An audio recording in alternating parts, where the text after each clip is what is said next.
Eu sou Mário Persona e essas são as respostas que eu dei aos que me perguntaram sobre a Bíblia. Esse capítulo 4 de Filipenses é muito bom, ele é excelente porque ele nos fala de uma coisa que está muito em falta hoje em dia e principalmente também entre nós cristãos. Muitas vezes nós procuramos essa coisa debaixo da cama, nas gavetas, dentro do armário, vamos na livraria ver se vamos encontrar essa coisa e no fim ela nos faz falta, que é a paz. Nós nem sempre estamos em paz. Nós temos paz com Deus, certamente, por meio de nosso Senhor Jesus Cristo, mas nem sempre estamos em paz em nossa vida aqui nesse mundo. Então, essa carta, e principalmente esse capítulo aqui, ele é muito proveitoso nesse sentido. Ele vai falar no versículo 6, não estejais inquietos por coisa alguma. O que é estar inquieto? Você fica inquieto quando tem alguma coisa que não está bem equilibrada, não é? Se você está rodando um prato assim, ó, e larga a varetinha lá e o prato continua rodando, você vai fazer alguma coisa, você não vai fazer isso sossegado. Você vai fazer inquieto porque você está com o prato rodando. Deixou o bolo no forno. Você não vai ficar sossegado porque você vai ficar inquieto. Você vai ter que voltar lá de vez em quando e dar uma olhadinha. Então a inquietude que é a falta de paz. E isso ele exorta aqui, não estejais inquietos por coisa alguma, antes as vossas petições sejam em tudo conhecidas diante de Deus pela oração e súplica com ação de graças. Então, o segredo para perdermos essa inquietação, para deixarmos de ficar inquietos, é reconhecermos que temos um Deus a quem nós podemos recorrer, a quem nós podemos orar e suplicar. Mas não só orar e suplicar, porque geralmente a gente ora a Deus pedindo alguma coisa, não é? Esperando que Ele vá nos dar alguma coisa. Mas olha que interessante aqui, Ele coloca tudo junto. As vossas petições sejam em tudo conhecidas diante de Deus, pela oração e súplica com ação de graças. A ação de graças deve fazer parte da oração. Mas espera aí, eu vou pedir, eu não vou dar graças enquanto não receber. Não é assim. O cristão, ele ora, ele pede e dá graças. Dá graças como? Ele não sabe se vai dar certo, se chegou lá a mensagem, se vai receber aquilo que ele pretende, o que ele pediu, mas ele sabe que qualquer que seja a resposta, ela será melhor. Porque quem vai responder é quem conhece o futuro. Então, se eu pedir, sei lá, eu peço para o senhor me encontrar uma namorada, né, por exemplo, muito jovem, tem essa dificuldade. E eu dou graças. Por quê? Porque se ele não encontrar, eu vou saber que foi a vontade dele foi a melhor. Porque eu não consigo enxergar o futuro, ele consegue. Então ele sabe o que vai acontecer se atender à minha vontade. E não é a minha vontade que eu devo buscar quando faço as minhas orações. Eu tenho que buscar nas minhas orações aquela que seja a vontade do Senhor. Lá em João, fala assim, João 16, 23, ele fala, naquele dia nada me perguntareis, na verdade vos digo que tudo quanto pedirdes a meu Pai, em meu nome, ele vou há de dar. Opa, então até a namorada, do exemplo que eu dei, não, peraí, calma, você tem que ler a Bíblia inteira, tem que ler a Bíblia completa.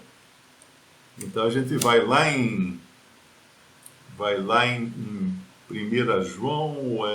João. Esta é a confiança que temos, capítulo 5, versículo 14. Esta é a confiança que temos nele, que se pedirmos alguma coisa segundo a sua vontade, ele nos ouve. Esse é o segredo da coisa, segundo a vontade dele. E quando nós pedimos e nós já damos graças e descansamos, né, porque aqui nós sabemos que temos um Deus que cuida de nós, aqui em Filipenses 4:6, sejam em tudo conhecidas diante de Deus pela oração e pela súplica, com ação de graças, porque nós sabemos que é confiável aquele diante de quem nós colocamos as nossas petições, as nossas necessidades, as nossas súplicas, as nossas necessidades. Ele é confiável, porque ele é imutável. Se eu colocar a minha confiança em qualquer coisa que não seja imutável, eu vou ser decepcionado. Então, se eu colocar minha confiança em mim, por exemplo, no meu taco, na minha força, na minha inteligência, na minha capacidade, tudo isso é mutante. Tudo isso desaparece. Pessoas muito inteligentes, de repente, têm um AVC e ficam como criança. Então, qualquer lugar onde eu coloque a minha confiança, que não seja o Deus imutável, aquele que nunca muda, aquele que nunca se altera, aquele em quem não há variação alguma. Eu acho que tem até um versículo, Tiago 1:17. 16 primeiro. Não erreis, meus amados irmãos, toda boa dádiva e todo dom perfeito vem do alto. Todo dom perfeito, todo presente perfeito vem do alto, descendo do Pai das luzes, em quem não há mudança nem sombra de variação. É nesse que eu tenho que colocar minha confiança. Então, se a minha âncora está fincada numa rocha que não muda, que não varia, ou se quiser falar errado, não varia, uma rocha que não varia, onde não há variação, eu fico firme. Ainda que o meu barco vá para lá, para cá, ao sabor das ondas, né? Mas eu sei que eu vejo a corda, eu não vejo a âncora, eu não vejo a rocha, mas eu vejo que a corda entrou lá na profundeza do mar e está firme. Eu sinto que ela está firme na rocha. Esse é o remédio para a inquietude. Esse é o remédio para a falta de paz. Porque eu sei que tem alguém cuidando. Como é bom saber que tem alguém cuidando, né? Eu estava me lembrando hoje, uma vez eu morei numa casa, num bairro, e a gente pagava, assim, as casas, era um pequeno bairro, né? E tinha umas casas e a gente cotizava lá, pagava um vigia noturno, um vigilante noturno. Tem muito disso no Brasil, né? Então ele ficava de bicicleta, acho que depois ele até comprou uma moto, se não me engano. Ele ficava passeando durante a noite inteira pelas ruas do bairro e apitando. Pi, pi. E é interessante, embora alguns possam pensar que aquele apito dele no meio da noite fosse incômodo, para mim não. Quando eu escutava o apito dele, aí eu virava para o outro lado e dormia tranquilo. Falava assim, o cara está lá, ele tá vigiando, né? Ele está vendo se não tem ninguém pulando o muro e querendo assaltar e tudo mais. E então me dava essa tranquilidade. Então, quando nós sabemos que tem alguém cuidando de nós, olhando por nós, e esse alguém é Deus, é imutável, então, né, não estejais inquietos por coisa alguma. Por que eu vou ficar inquieto? Se Ele está cuidando de mim. E quando eu oro, orar para que seja feita a vontade dEle e dar graças por isso. Porque Ele vai fazer a vontade dEle e não a minha. É por isso que eu tenho que dar graças já antes de receber o pedido de oração. Antes que eu receba aquilo que eu orei, né? E aí entra então no versículo 7, a paz de Deus, que excede todo o entendimento, guardará os vossos corações, os vossos sentimentos em Cristo Jesus. Que paz é essa? Paz de Deus. Não é a paz humana, não é a paz do budismo, não é a paz de qualquer religião, de qualquer filosofia, não é a paz da psiquiatria, da psicanálise, da psicologia, é a paz de Deus. A paz de Deus. Quem não tem a Deus não tem paz. Essa é a verdade. Porque se você vive a vida inteira sem saber o seu destino, isso já azedou sua vida. Eu fico pensando, uma pessoa está aí e de repente aparece aí a pandemia, aparecem doenças, aparecem crimes, aparecem tantas guerras agora, guerra, né? Tantas coisas. E aí, onde está? Ela perde tudo, com que segurança ela fica? Nenhuma, nenhuma. Tem um hino muito bonito. Se a paz a mais doce me deres gozar, se dor a mais forte sofrer, ó, seja o que for, tu me fazes saber que feliz com Jesus sempre sou. Sou feliz com Jesus, sou feliz com Jesus meu Senhor. Embora me assalte o cruel tentador e ataque com vis tentações, certo estou, apesar de aflições, que feliz eu serei com Jesus. Meu triste pecado por meu Salvador foi pago de um modo cabal. Valei-me o Senhor, ó mercê sem igual.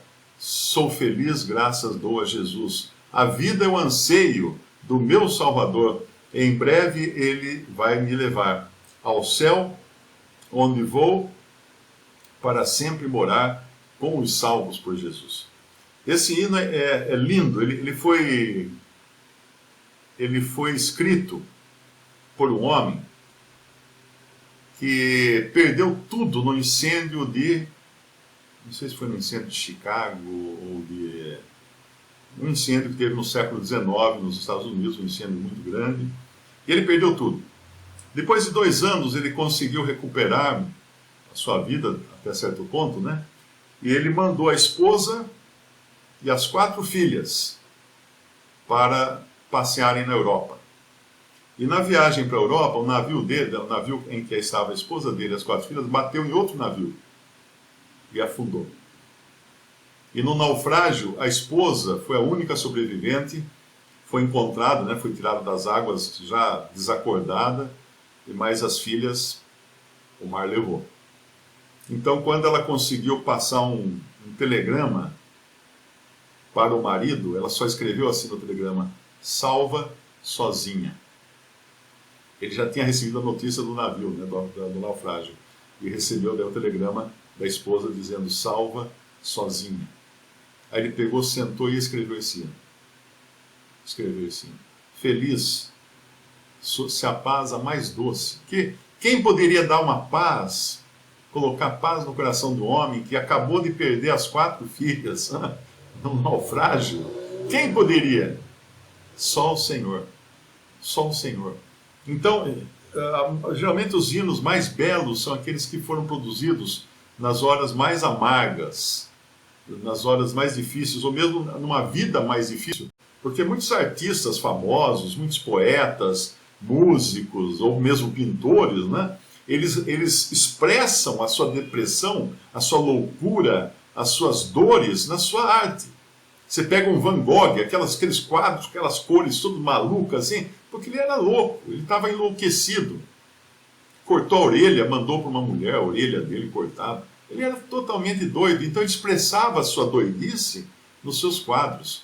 Você pega alguns cantores também, algumas músicas muito pesadas, muito tristes, porque o cantor, o compositor, está expressando a sua dor, a sua angústia na sua música. Você pega um cristão que perdeu as 4 filhas, e ele expressa assim: se a paz a mais doce me deres gozar, se a dor a mais forte sofrer, ou seja o que for, tu me fazes saber que feliz com Jesus sempre sou. Ah, cara, você acha que não tem uma diferença nisso? Claro que tem. Qual a diferença? O imutável, a âncora no imutável.